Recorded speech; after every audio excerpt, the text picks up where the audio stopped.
All right, here, Dr. Ismael Gallo, Doctor of Physical Therapy, but founder of Baseball Flows, and it's at Flows Doc on Twitter. That's probably the best place to find you, isn't it? Besides the website. Yeah, I think I'm very active on Twitter. That's probably the easiest spot to DM me. First time recording with a hat on, by the way. I just got off the road. I've been watching games for the last 3 weekends, so I just got back. I was in Greenville, North Carolina, watching the LeClaire Classic. Shout out to ECU and 21 years of Coach LeClaire Classic. He actually coached at East Carolina when I was coaching at JMU, so that goes way back for me. I actually passed away from ALS, so if anybody's out there, if you have an opportunity to support ALS, please do that. My high school coach's wife, Sharon Merkel, actually passed away from ALS too, so it does affect the baseball community, but it affects all of us. But that's where I was at, and then I stopped by Duke and saw Duke in Akron, and then I'm hustled over here to the office to get on with you. And we've been trying to do this forever, so I'm glad we finally got connected. Yeah, we've been missing each other here and there, right? Yeah, and for me with the scheduling part, there's always those different times of the year, but this is a great time to get back into the training side of things because we have a lot of college teams going, but high school teams are getting ready to start, and then the youth side is getting ready to start too. So this is a great time to do this. Yeah, we've been busy. We've been busy onboarding teams, getting them ready for the season. What did you learn from Ken Ravisa? Oh, Ken, I'll tell you this. Ken was interesting because Ken wasn't Ken before when I went to Fullerton. Does that make sense? He was Ken, but people didn't know about him. So obviously, I didn't know about him either. So it's one of those where Ken really took a liking to me because I was an ex-baseball player when I went there. So he asked me a lot of questions, and I didn't understand why he was asking it. I just thought like, hey, guess what? I'm like I'm done with that. I got done playing like 2 years ago, and I was kind of just moving on, trying to find my life, trying to figure out what I was going to do. And Ken would just ask me about like, okay, what did you think about when you were at the plate? What did you think about when you were at shortstop? What did you think about when you made an error? What did you think about? And I was always just thinking like, man, he wants to know a lot about in my head, trying to get in my head about how I felt. And then he showed me a lot about failure and how I dealt with it. But he also illuminated some of the things that I actually didn't do well when I was in pro ball. And I think for me, I never really discussed that story with anybody because I felt like it was so personal, and I really didn't even understand why I was done with baseball at 25. So I think Ken was able to walk me through it a little bit. It was really a blessing. He's probably trying to learn on the fly then too. I mean, that's a while ago before he really kind of got started on a lot of that stuff. He's probably still trying to feel his way through how to help players in the future. Oh yeah, 100%. I think it was 2004 maybe when I was there. So it was early on. Yeah, I think we were both kind of learning, trying to figure out. But he was, and the funny thing about that whole story is that I had Justin Turner sitting to the right of me when he was at Cal State Fullerton. And Ken would talk me up and he'd say, hey, Justin, this guy played in pro ball, this and that. And Justin would just turn and go, hey, how is it? He'll ask me a couple of questions, but he was pretty serious himself. So for people that don't know you, talk through your path. You have an intriguing path. So talk through your path for everybody. Oh, yeah. Well, I played pro ball with the Dodgers late 90s, 96, 97, 98, 2001. I was there 5 years. I did well. I mean, I was a 300 hitter, so I kind of hit the mark on the average part. The only thing with me is that I was about 5'8", 5'9", 160. I just wasn't athletic enough, and I didn't have enough power at 165, 170. So it was one of those where I couldn't get that past that hump of like high single A, even though I had great seasons. Another interesting thing was I was a high school dropout. So I don't know. I don't know how many people go from high school dropouts to doctorate, but I think that's a very interesting path. I always tell people I took the scenic route. How did you get signed then? If you're a high school dropout, how did you get signed? I got real lucky. I went to a junior college. So when you have your GED, and I didn't even know this, so I was able to get my GED. And with a GED, apparently you could attend junior college. And once I got there, I ran into Coach Masmanian.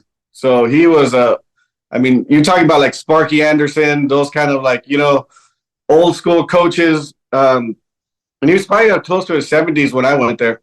And Coach Maz just kind of took me under his wing, started telling me about like accountability, right? He didn't let me get away with anything. I remember the first game we ever had was at LA City College, and I went out the night before, obviously, and it was one of those where I faked a flat tire. So Saturday at 9 in the morning, the game, I went out, I got home probably around 4 or 5 in the morning. just couldn't get anything together in my life at that point. And I remember Coach Mans called me around 8:50 or something like that. And he's like, where you at? And I was like, oh, I got a flat tire, coach. Sorry, I'm not going to make it to the game. Da-da-da-da-da. And the bus was leaving at 9. And Coach Mans was like, I'll see you. He's like, you're my starting shortstop. I'm plugging you in the lineup right now. He's like, I'll see you at LA City College. Here's the address. Be there. I remember I drove, got out. As soon as I got out, I ran straight to shortstop, started playing. And it was one of those that, for me, it was a very big learning moment because to that point in my life, I was 18. Every coach I had let me get away with it. Every person in my life had let me get away with, I'm sorry I can't make it. I'm sorry I'm not going to go. With Coach Maz, there was no excuse of like, there's game. You're going to make it regardless. When did the light bulb then start to go on for you from an accountability standpoint personally? Because I think about accountability a lot. We talk about it a lot. I think you really have to start to hold yourself accountable more than having others hold you accountable. When did that start to happen for you? I think it started after I talked to the Dodger scout. I think it probably our second, third game of the season, the Dodger scout came up to me and said, hey, man, you got some talent. He said, I'll be around. I'm going to keep my eye on you. I really like the way you move. I like the way you play. I like the way you hit. And it was one of those where after meeting Ross Sapp, that's when I started to go like, hey, guess what? Like, if scouts are talking to me, maybe I should be a little bit more accountable. I also had a real good friend I had a friend that drove me for the entire year to class.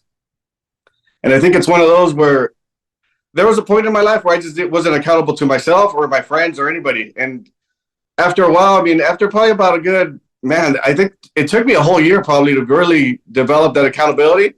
Because when I came back my second year, I didn't have that friend there anymore. And I was like, you know what, at this point, I got to get it together. But I'll tell you this, Ryan, is for me, it was always a struggle of finding resources, having the resources, having people help me out, because I was always looking for excuses.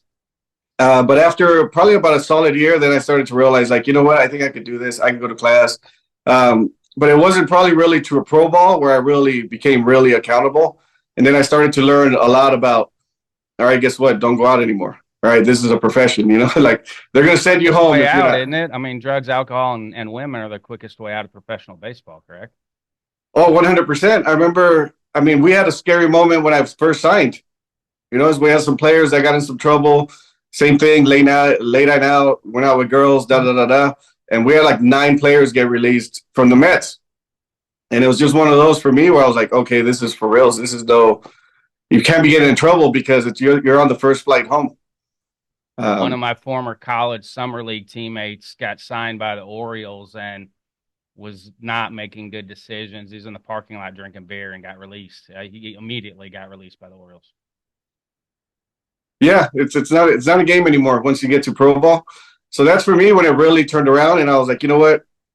I think at this point I got to be accountable to myself and then also to my family, right? Because I did get a good chunk of money when I signed. I was able to get my parents from the home where I grew up, like real low income, to more of a middle class home. So I moved my entire family out. I literally put down all my signing bonus to move my family into a better home. And at that point, I was like, you know what? This might be my shot to make sure that we don't go back to where we're at. So it was a lot of different things that clicked at that point. But at that point, I'm 19, 20, and I'm starting to kind of come into my own. At 25, you get released. Was it hard for you to go back to school then? Or were you like, okay, I've got to get a degree now? Well, here's the thing is at 25, I actually didn't get released. And I think that's one of the things that the story I always miss with my story is that part. Is that at 25, I didn't get released. I almost released myself. Because at that point, I had played 5 seasons, hit 300, 340. They're talking about you're going to go to AA. I'm in spring training. And then just a part of me was just not happy anymore. At that point, I was become so much like, it turned into a business, and I just wasn't having fun on the field anymore. And I was like, you know what? I'm 25. I'm a high school dropout. And then I started looking at players that were in their 30s, and they were getting released. And after looking at the looks in their faces and going like, what am I going to do with my life? I started thinking like, that might be me in 5 years. If I stick around, it might be me at 30, 35, 36, AAA, still trying to climb myself up and down from the big leagues, whatever it is. And I was just thinking like, I'm going to be a high school dropout. What then? Am I going to go? And I used to work at a warehouse. Like they used to break down mail for the post office and load containers. And I was like, I'm probably going to end up loading containers at 35. And I got no respect in that warehouse. And I said, you know what? I'm 25. Could I commit to something right now where it's actually going to benefit me long term, like for the rest of my life? But my wife was very instrumental in that too, because she said, I mean, whenever you have one person that believes in you, sometimes a lot of things become possible that you thought were impossible. And I remember her telling me, like, you know what, even if I have to do your homework, I'll do it. Like, it doesn't matter. I'll go to every class with you. I'll sit next to you. And the funny part about that whole story is, like, a year later, she was actually asking me a bunch of questions about how to do things. So how'd you pick Fullerton then? Fullerton for me was, they had a degree in kinesiology that I was very interested in. So it was just an easy transition into, because I went to Chaffey College, I went to a junior college, and I did my general ed. And then I felt like Fullerton was a good school. It was also a commuter school because I was living with my parents. So I was going to Fullerton, working at the same warehouse I left baseball with. I was still working there, trying to make ends meet. And then I was just kind of going like, all right, Fullerton seems like a good mix. And then after that, that's when I found Ken Ravizza, and I found the Fullerton crew, man. And then what drove you then to get your doctorate? Oh, that's another interesting story. Is when I first got to Fullerton, my biggest thing was becoming like a PE teacher coach.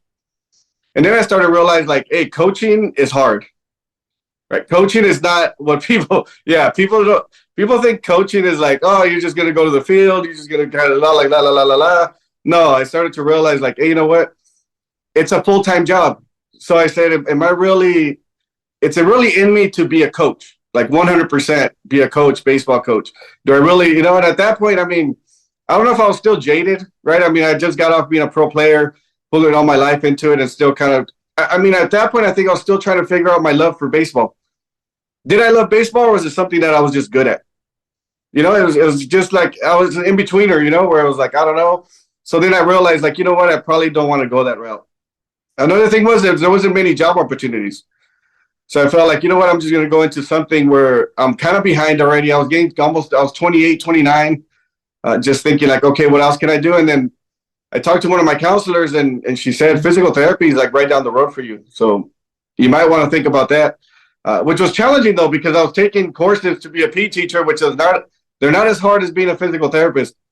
I had done a lot of the harder courses, but at that point, I just kind of said, well, I got to shoot for the stars. And if I miss, then hopefully I'll land somewhere good anyways. Did you have to do a dissertation for your PT doctorate? Yeah, we had to do one. That was an interesting project. Yeah. What was your project? We did it on ankle dorsiflexion, which was interesting, right?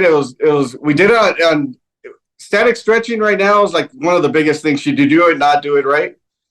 And we did an ankle dorsiflexion. Now, okay, if you do a calf stretch, does it really change your gait mechanics? And it did. It kind of changed it. It increased the range of motion.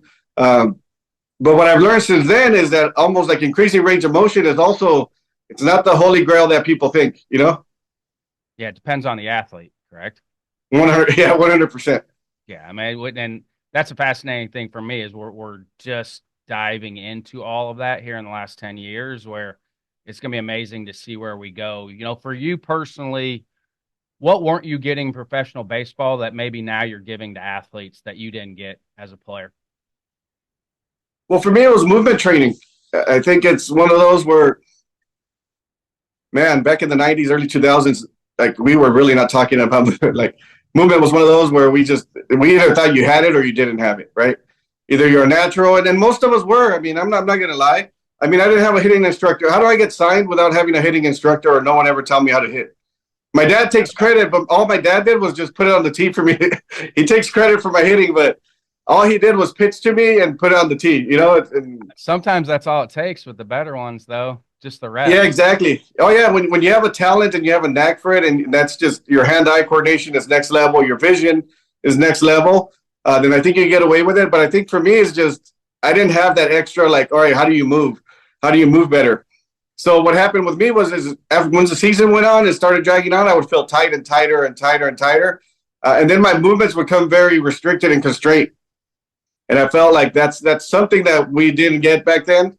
And that's kind of what drove me to start the baseball flows. It was like, okay, what gap do I still see that I had back in the 90s?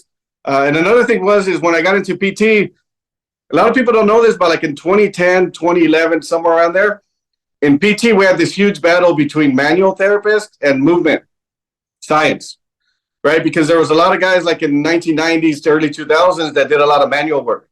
So they did massage, they did joint manipulation, they started to joint mobilizations, and they worked a lot on just single joints. And they felt like, okay, if we do that, then athletes are able to get better. They're able to do everything they need to do not to get injured. And then we had the whole movement science that was looking at movement, the hip hinge. They were looking at scapular stabilization. They were looking at scapular humeral rhythm. And it was this battle between like, well, who are you going to be in 2010 when I graduated? Are you going to be movement or are you going to be manual? You know, and for me, I went through a residency with Kaiser, and that kind of helped me figure out, you know what, the movement seems to be the biggest game changer for athletes. Is the coaching cue move better similar to the coaching cue of throw strikes? Kind of. Yeah, I'll tell you. Yeah, I think it's the same thing where you know, it's just, yeah, just throw strikes. Yeah, just move better. It's like, yeah, of course, man. Who doesn't want to do that? So you get on that track of movement. I mean, when did you really start to piece together just everything with the flow movements? Because I do really like what you have and what you're having athletes do. I do really like that part of it. But when did it really go off as like, okay, this is probably what's best for athletes? Well, it evolved. You know, it evolved because I was a very standard, and I use the word standard PT just because, I mean, everybody kind of understands what PTs do, right? We kind of deal with injuries. We do a lot of rehab exercises. We do low-level exercises, high-level exercises. But for me, it was always about, when you go into physical therapy, you also have to somewhat choose, are you going to be an orthopedic physical therapist or a neurophysical therapist? And there's not much overlap between both of them. One of them works on mechanical structure, stretching, all that stuff that you see, coordination. The other one works on strokes, more neurological issues. But I found that, like, hey, guess what? Maybe we can use a lot of what these guys are doing in the neurological world and bring it into the orthopedic world. And that's when I found the developmental kinesiology was a big just bridge between those two. And also what players were missing. You know, where a lot of players that I was treating at that point, 12, 13, 11-year-olds that were getting injured, they couldn't do a lot of the flows that I teach now, and definitely couldn't go through the movement screening we've developed. When did you decide to do the website? Probably 2 years ago, maybe. You just started it. Oh yeah, no. The thought of it. Who nudged you to say, "Hey, this needs to get on the web"? I'll be honest with you. It was one of those where I started looking at them in my house first. So I started just, hey, guess what? I got 3 little ones. So I try to figure out, okay, with my 3 little ones, let me look at this developmental patterns and let me see what's going on here with DNS, with all these developmental patterns, and kind of figure out, is this really a thing that makes sense for the baseball field? As I started doing that, eventually my wife was like, what are you doing? Like, why do you keep like recording our kids? Why do you keep rolling on the ground with them? What's going on here? And I said, hey, I'm developing a system. I'm going to develop a system for baseball players. And she's like, okay, whatever. And then one day she was down there with me when I was recording. I was talking to another coach, and I was recording myself doing the movements. And my wife says, hey, that looks really cool. Whatever it is you're doing there, she's like, you should go and develop a website and just start, you know, get on Twitter, get on social media. He's like, because I've never seen anything like that. And my wife's a school psychologist by trade. So she's not a movement person. It's not like she's a PT and she gets it like, oh, okay, I understand movement. She just realized like whatever you're doing there looks exactly what they're doing on the field. And if you can start teaching some of those deeper movements, the impact that I was going to have. So she kind of nudged me into it. Now, when I first started, I mean, that was probably the biggest gap too, is I didn't understand technology that well. I mean, I didn't understand the website. I definitely did not understand an app, a phone app, how to develop it. And if I did, it was kind of like the old school. It's going to take you $100,000 to develop an app type deal. So it was one of those where it's evolved a lot since then, but we didn't really go live probably till like September 2022, 2021, somewhere around there. Are any things that you believe now that you believed back then that you don't believe in now? Yeah, I mean, it's one of those where I thought the first, like, just working on real simple transitions was going to transfer to hitting to pitching. And then I started to realize, like, hey, you know what? That I was getting players just too low level movements. You know, they weren't as dynamic as they are on the baseball field. So it's just one of those that I used to believe, oh, as long as you can master this little transition from lying on your back to the side plank and just back and forth, eventually, skill-wise, you're going to do well. Now it's just one of those where I go like, no, I think we need to work on the entire flow. We need to work on the entire global movement pattern. And then from there, then we can start chopping it up if we have to into segments, really working on single transitions and things like that. But before, I thought a lot about more mechanical, you know, the mechanical component of it. Now I think the neurological component of it is just, if you can do that, you get there quicker, faster, and it just kind of sticks around. The movement patterns are just, they're more robust when you work through that avenue. Do you feel like there's some neural pathway piece to this? Because it is challenging. It's got to be challenging in the beginning. And then as they work through it, it gets easier. Do you feel like there's some neural pathway positives to this? I think 100%. I think that's exactly what we're shooting for with the app, is we're trying to get into those ingrained neural pathways that you had that are in you. Like we're not really trying to create new ones, right? We're trying to ingrain the ones that are already in you. Whatever natural patterns you have, because what happens a lot with players is they stop exploring. I mean, in general, right? I mean, I think it's one of those where as human beings, we're meant to move. We're meant to explore. We're meant to do challenging movements. And we're meant to solve those problems. And we're meant to develop robust solutions for them. And I think at a certain point, I don't know if it was like the 2020, all those shutdowns, everything that happened, but I just started to see different patterns in our clinics and just going like, hey, well, hold on. Like these kids are coming in with patterns that we hadn't really seen before. It almost has a Turkish get-up feel to it on some of the exercises. Oh, 100%. I think the Turkish get-up, the only thing with the Turkish get-up is that it's just not a natural pattern. But the components of like, hey, guess what? Challenging, though. It's a challenging exercise. Challenging, the verticality of it, right? I mean, people don't understand about like the way we learn movement. It's fairly simple, right? Is you need vertical changes. You need east to west changes. You need to solve problems in those spaces. And you just need to do it through natural patterns. And it's one of those that if you can do that, then that plays on the baseball field 100%, because in baseball, you function in small spaces. And if you're able to transition and get those transitions and speed up those movements, you're going to be dangerous when it comes to ground balls, when it comes to hitting, pitching. Is this something you can do every day? Yeah, it's natural. So I always tell people it's almost like a joke where you go like, you could climb a tree every day, right? So it's one of those where you go like, but me as a 49, I would have to work into it. I'd have to work into it as a 49-year-old. I think I would have to do a warm up before the flow warm up. Oh, I think everybody should do a little bit of I always tell people like sprint, run something before you start going, because you do want to wake up those neural pathways. You do want to be robust when you're moving. You don't want to be working through constraints when you're doing the flows. And I don't know if you've tried any of the movements, but they're challenging. I mean, they are challenging. Yeah. So how many pro guys are you working with now with this? I kind of lost count, to be honest with you. Love it. Yeah. I mean, I used to count them. I used to go like, oh my God, we got 3 pro guys. We got 4 pro guys. Now, I'll be honest with you, I don't know how many, because some of them will just sign on and they like to be left alone and they do their own thing, right? Some of them do reach out and they kind of want more. They want to go through the movement screen. So we have 6 movements that we can put people through movement screens. I don't force it on anybody. The app only does one, because I feel like with one, we're able to get a real good picture of how you move. And then we are able to track it over months. But the pro guys, some of them will reach out. We do all 6.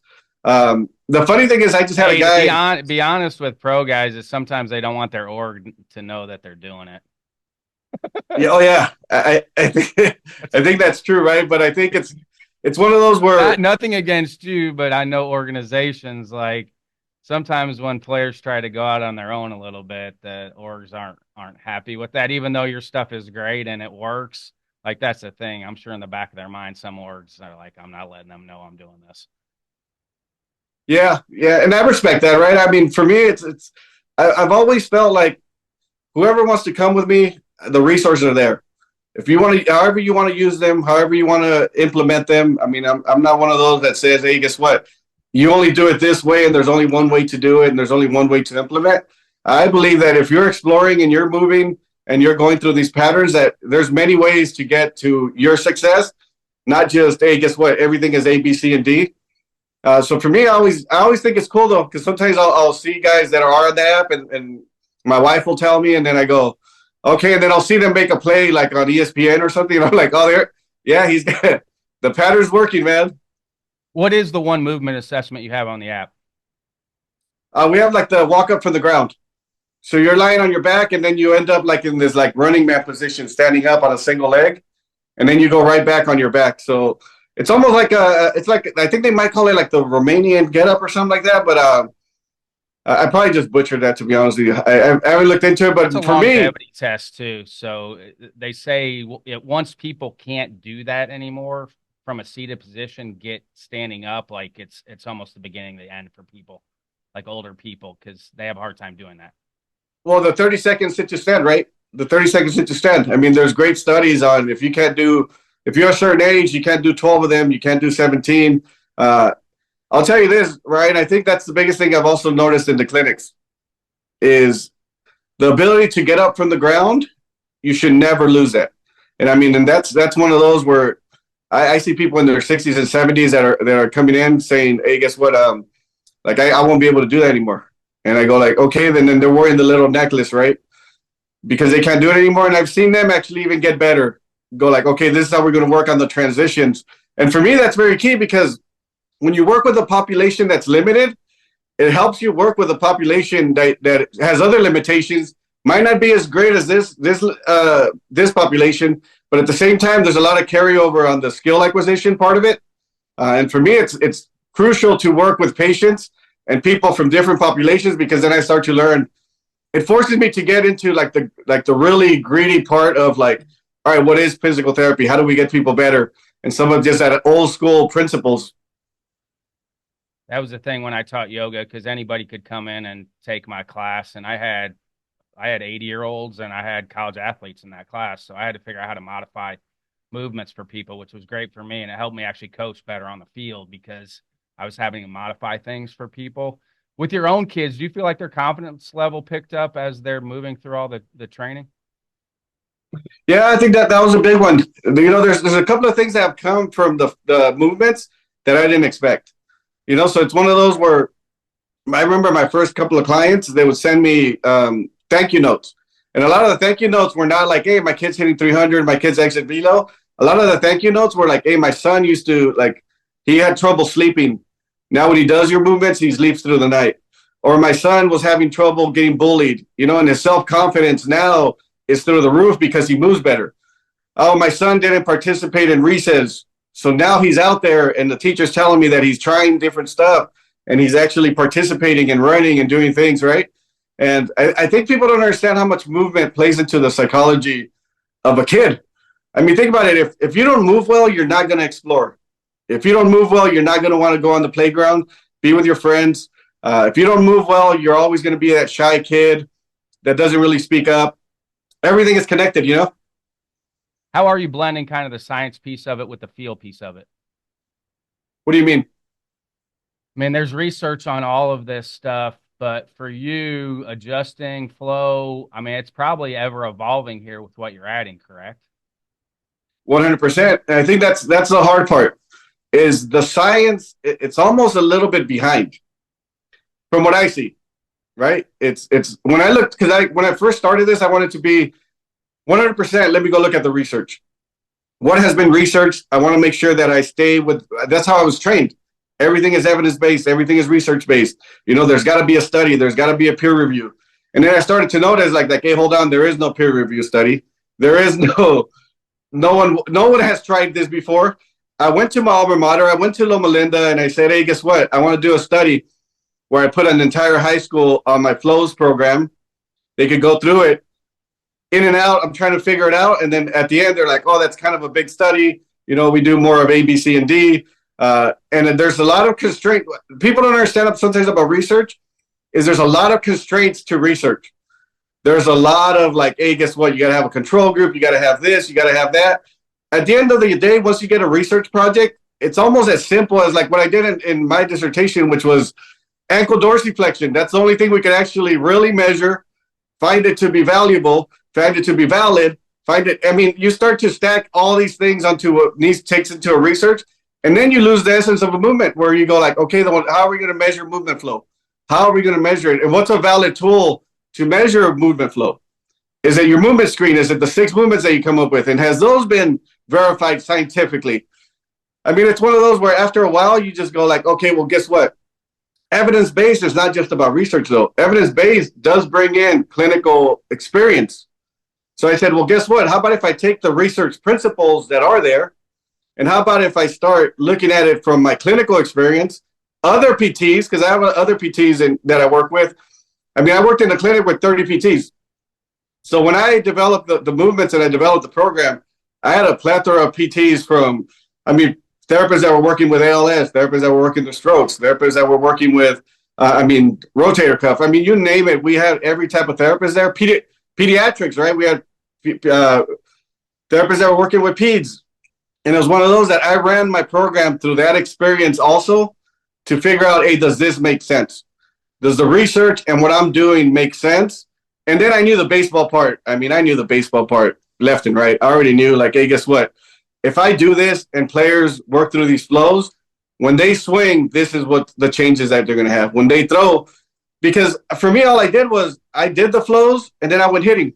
And I started to realize, oh my God, like I feel so much more fluidity. I feel my contact point. I feel like I can manipulate my body. I feel like I can control it, especially for those pitches that I always struggled with, which is low and outside and up and in. Go, can I keep that up and in fastball fair? And I started to realize, like, oh man, these movements transfer 100% to the baseball field. So that for me, that was easy. It was just getting that foundational of the research, the foundation of clinical experience, and then marrying it with like, hey, guess what? This works for baseball, softball, no doubt. Well, because as a research, and I did research too, because you know it works, it's almost like, why would you even have a control group? Because you'd want everybody to do it. Like, why would you have a control group that doesn't do it? Like that's one of those things. It's like, okay, that's where the science kind of gets in the way on some of this stuff. And I understand with research, but this is like, okay, this helps everybody. Why would we want to have a group that's actually not doing it? And I think that's hard, right? Because you are playing with people's career, right? You are going like, hey, guess what? These 10 players are going to get it. These other 10s are going to get something else. And you're going like, hey, guess what? You're right. Why don't we just do it with all of them? Because at a certain point, the player's well-being and the player's career supersedes anything that, for me as a clinician, I'm trying to accomplish. You know, with the ego piece and, with ego-driven people, sometimes they don't want to look like they don't know what's going on. How are you kind of coaching them through that? Hey, these movements may not look great in the beginning when you start doing them. Well, I think at the beginning, we got a lot of people that were real open to it, right? I think that's like with anything, you get like the early adopters who really didn't question it, right? They kind of just understood like, hey, I get it. These are the neural pathways that we develop. These are the developmental patterns. These patterns we use all the time. We hit with these patterns. If we clean those up, if we cleaned up the foundation. So they understood it. They didn't even question it.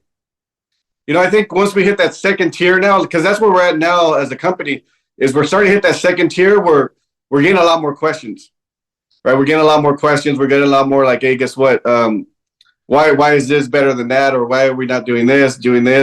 And I think for me, it's one of those where I learn a lot from those questions because everybody has a blind spot.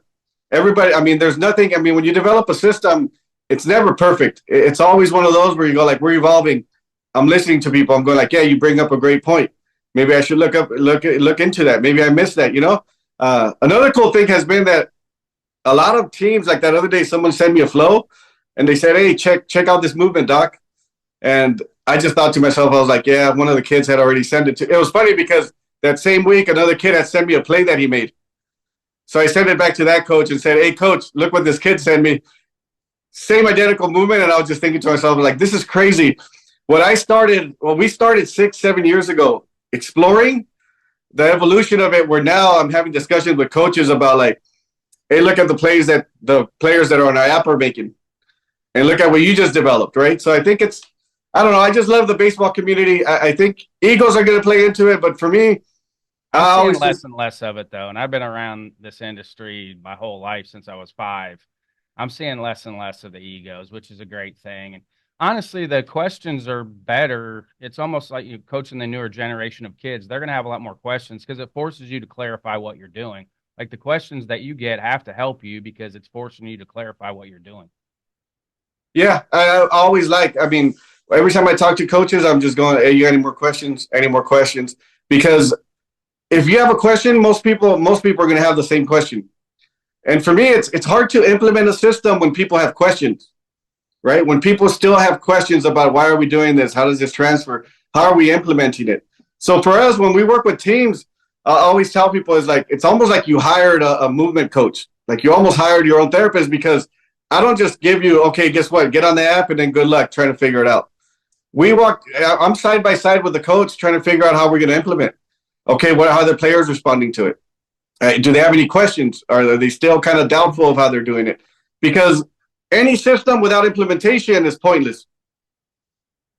And you mentioned earlier, from a stretching standpoint, from hypermobile athletes, are there ones that maybe shouldn't do it because their hips are too mobile? Is there such a thing as too mobile in the hips for baseball players? I don't know if that's a thing, but I know the general population maybe, but I haven't probably seen it in the hip region where athletes are too mobile in their hips. Well, here's the cool thing about the system, right? Is that for us, it's always been more about coordination, stabilization. And we found that everybody needs stabilization, right? The stiff guy is stiff because he's not stabilizing somewhere in the line, somewhere in that movement chain, he's not stabilizing. So if you're not stabilizing, you're going to get stiff somewhere. The loose guys, they all need stability, stability, stability, stability, stability. Now, what's cool about it is that your body will self-organize into whatever it is you need. But once your global patterns are clean, then the guys that need the hypermobile player, right, that's just loose all over the place, they're going to get very stable chain movements. The ones that are tight are going to start to stabilize, and then they'll start to loosen up where they were stiff. So through global movement patterns, we're able to gain mobility, coordination. We're able to kind of get everything all at once in the system. So it's one of those where I think, I'll be honest with you, I think most baseball players that play at a high level are hypermobile in general. Right, I think if you're a stiff I think it's a barrier of entry. If you're stiff, I don't think you get that opportunity to play at the next level. No, I want to, because I'll tell you this. I always felt like I was a stiff. Scouts aren't going to draft that. Well, right. I'll be honest with you. I thought for me, I thought I was stiff my whole life. I always felt stiff, and I was like, I'm stiff.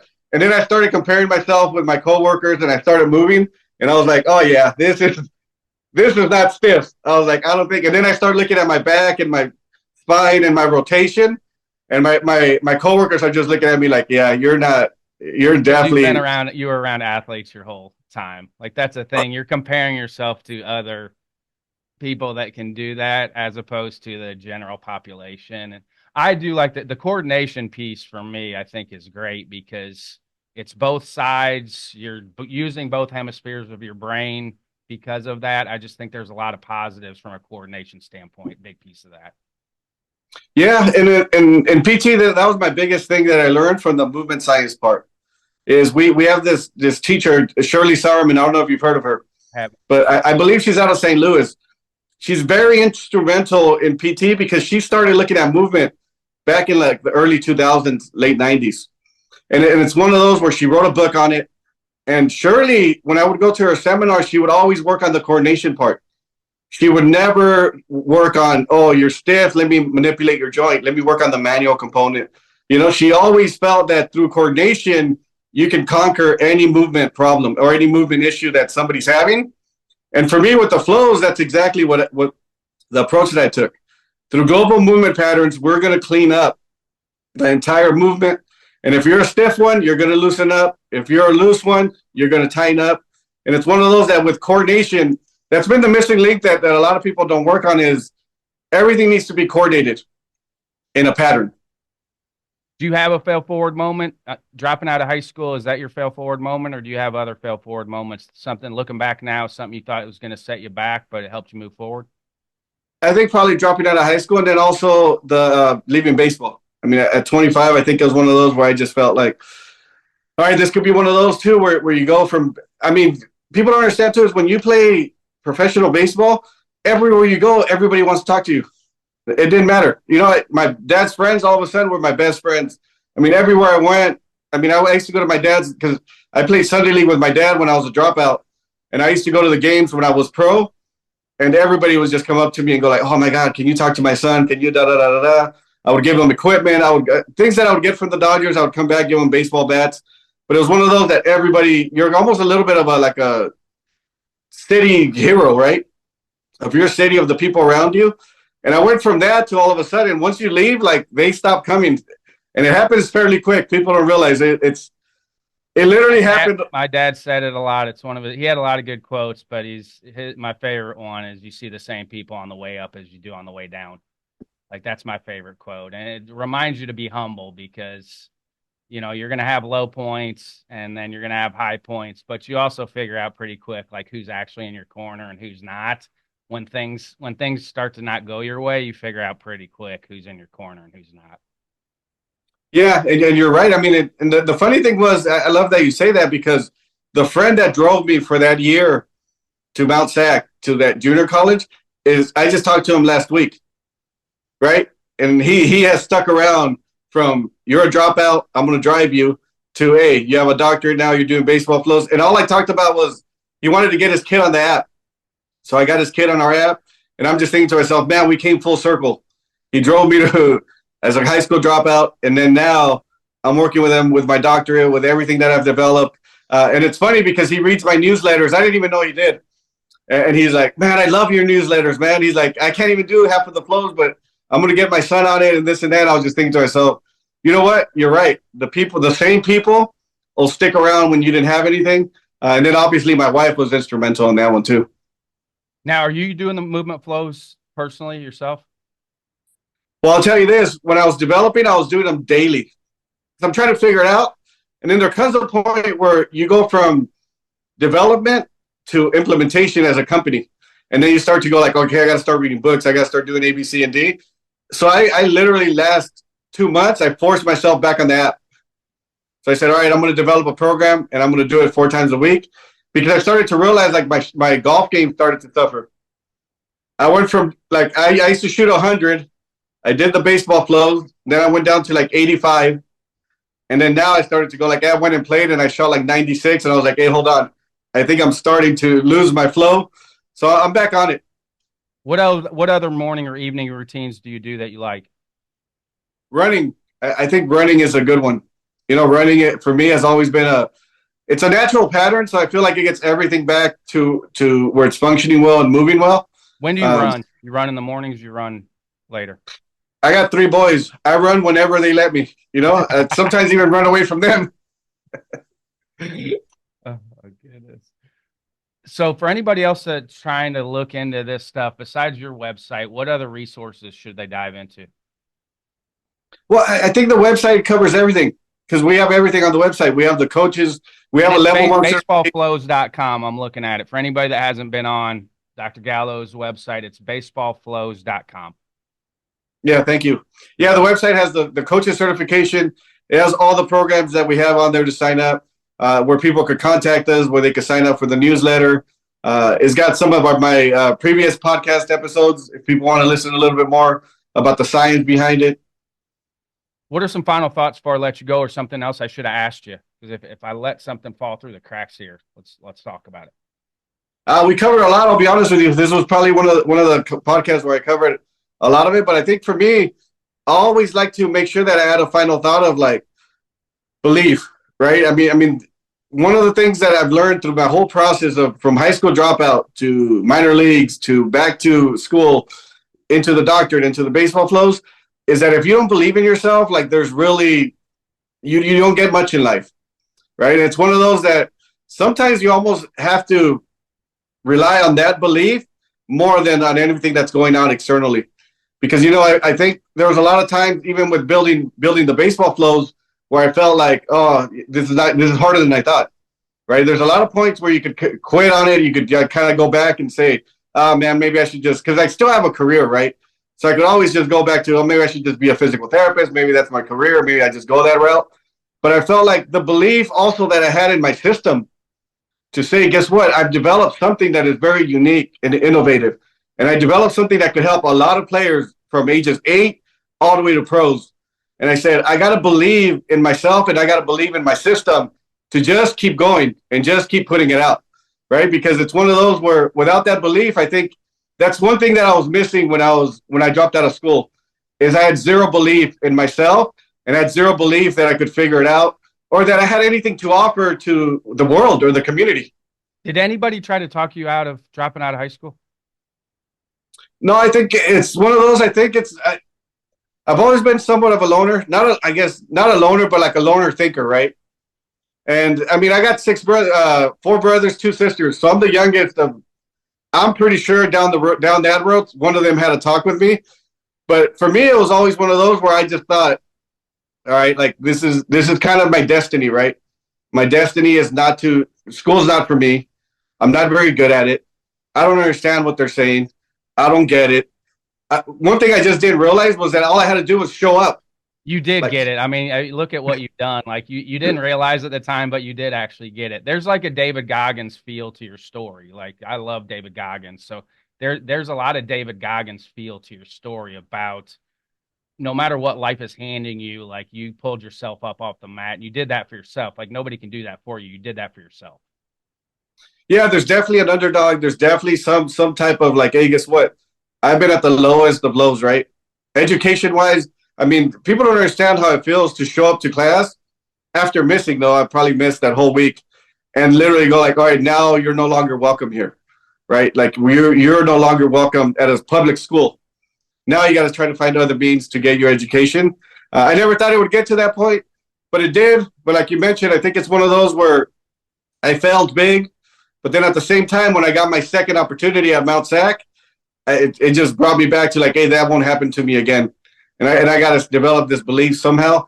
And for me, it was also good people around me at the time that were able to really just help me through some of the struggles that I had. When did the light bulb go on at Mount Sac where it's like, okay, maybe I'm a little better in the classroom than what I thought originally? The coach told me, interesting enough, Coach Matt said, God bless coaches. God bless coaches. I'll tell you this. Coach Matt said, hey, he called me over to the side and said, hey, I talked to your instructor. And every time somebody said that for me in the past, I was like, oh, here it comes. Like, what did I do now, right? And he said, they tell me you're brilliant, that all you need to do is show up. And when he told me that, I mean, I was 19 and I just didn't think much of it. I was like, all right, whatever, coach. Like, what am I going to do, right? Like, I guess I'll just show up.